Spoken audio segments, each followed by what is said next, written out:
Jadi para orang tua viewers dan adik-adik sekalian, memang komprehensif sekali yang ditawarkan oleh Prodi Ilmu Administrasi Negara, Fakultas Ilmu Sosial dan Politik. Itu kita jelaskan nanti dari kurikulumnya, cara mendaftarnya selama jadi mahasiswa, pelayanan apa saja. Ini yang menjadi ending dari semua ini adalah profil lulusan kita gitu loh Pak Kaprodi.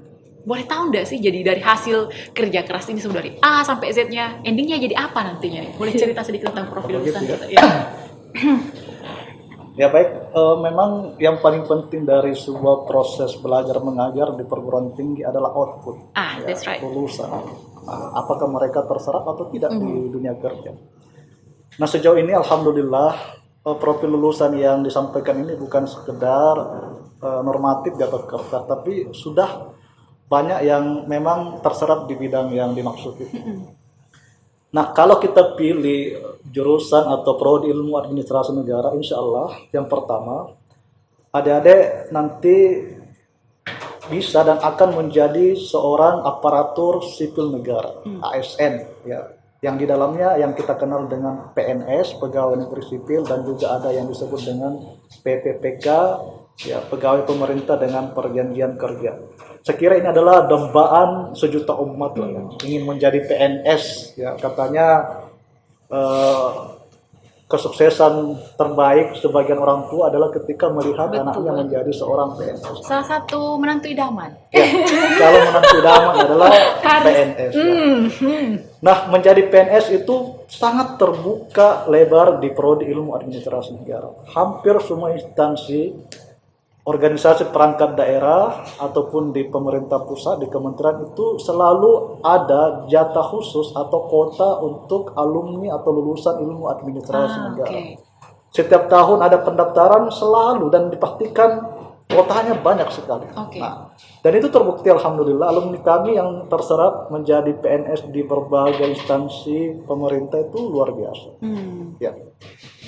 Kemudian apalagi? Nah, memilih jurusan ilmu administrasi negara, profil yang selanjutnya adalah insya Allah adik-adik akan menjadi seorang pegawai di perusahaan, ya, baik itu di perusahaan badan usaha milik negara, badan usaha milik daerah, kemudian ya termasuk yang paling besar adalah perusahaan swasta. Ya. Banyak perusahaan swasta yang sudah ditempati oleh alumni kami bekerja, ya, semua perusahaan swasta yang saya maksud adalah yang tidak dimiliki oleh pemerintah itu terbuka lebar untuk didaftarkan adik-adik nanti ketika lulus untuk menjadi pegawai di sana.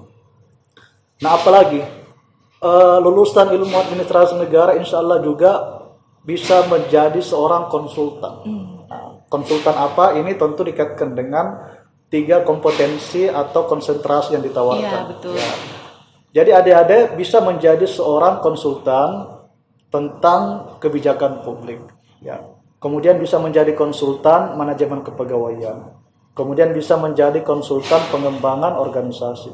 Jadi di sini adik-adik bisa membuat aktivitas sendiri tanpa bekerja ke orang lain. Jadi buat kantor sendiri, kemudian buat layanan tersendiri. Jadi nanti pemerintah maupun organisasi sektor publik yang lain bisa datang konsultasi ke adik-adik. Bagaimana sih caranya membuat kebijakan publik misalnya? Bagaimana caranya memanage kepegawaian di instansi sektor publik? Bagaimana misalnya melakukan pengembangan organisasi. Jadi adik-adik bisa menjadi seorang konsultan di situ. Dan itu menjanjikan loh. Iya, karena ke depan negara kita ini, pemerintah kita ini akan mendorong upaya-upaya yang disebut sebagai analis kebijakan. Itu sudah ada permennya tahun 2013, itu akan didorong dan aktif di berbagai sektor pemerintah. Termasuk di kepegawaian. Jadi kepegawaian itu bukan hanya di organisasi pemerintah, tapi organisasi sektor publik yang lain. Bagaimana ditata pegawainya, kemudian bagaimana job description yang jelas, bagaimana kita melakukan rekrutmen, itu semua menjadi salah satu spesifikasi keilmuan. Termasuk pengembangan organisasi bisa menjadi konsultan, bagaimana nih organisasi ini bisa tumbuh berkembang seiring dengan perkembangan zaman. Kemudian apa lagi? Nah, kemudian selain itu profil lulusan selanjutnya insya Allah adik-adik bisa menjadi seorang aktivis sosial atau politisi. Seperti aktivis sosial atau politisi misalnya di sini, atau aktivis organisasi LSM, ya juga terbuka lebar, ya ingin menjadi misalnya anggota KPU misalnya, Oke. ya, atau menjadi PPK, kemudian di Bawaslu misalnya, kemudian ingin menjadi kepala desa juga. Ya, alumni kami banyak sekali yang menjadi kepala desa. Kepala desa itu lumayan strategis. Iya. Iya. Gajinya lumayan. Kemudian kepemimpinannya teruji di kepala desa itu.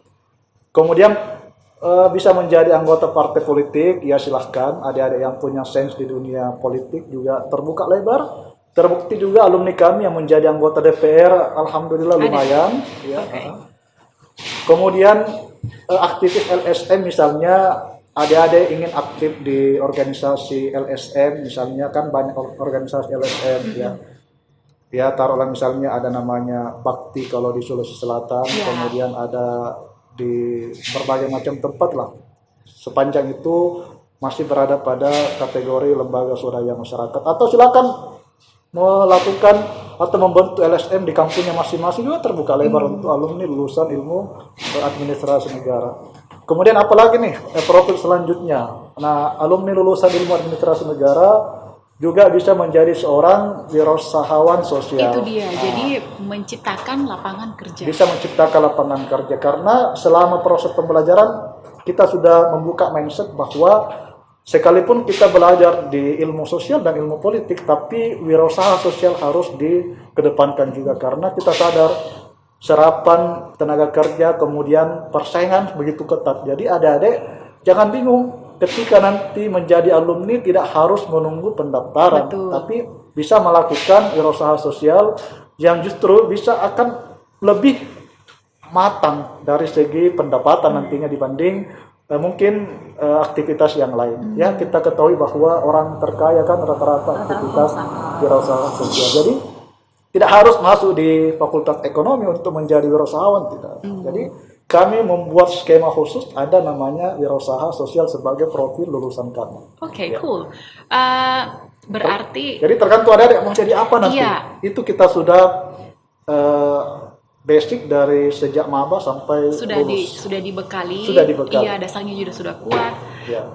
Tapi menarik ini loh. Mungkin dengar kata aktivis tadi, apakah dalam proses perkuliahan ada aktivitas turun ke jalan, memberikan kritis atau apa? Maksudnya dengan segala penjelasan tadi, mulai dari mengkritisi, menganalisis kebijakan dan semuanya, apakah ada mahasiswa, apakah juga ada seperti itu mungkin? Terkait dengan aktivitas kemahasiswaan, tentu kami tetap tidak kaku sepanjang sesuai dengan aturan. Oke. Ya. Kalau misalnya ada aksi turun ke jalan, itu dia. misalnya, kemudian ada aksi demonstrasi, itu sepanjang sesuai dengan aturan dan mekanisme, misalnya sudah ada izin dari kepolisian setempat, kemudian sesuai dengan aturan yang diberlakukan kampus, ya silahkan adik-adik. Itu adalah ajang untuk aktualisasi diri. Kita tidak kaku dengan persoalan itu, karena kita juga tahu bahwa negara kita ini kan negara demokrasi. Betul. Ya. Keterbukaan atau kebebasan berpendapat itu terbuka luas untuk adik-adik. Tetapi ya selalu perhatikan bahwa tujuan utama kita kuliah adalah selesai dengan tepat waktu. Betul, Ya. betul. Ini sindiran buat yang belum selesai, cepat-cepat selesai buat calon mahasiswa baru.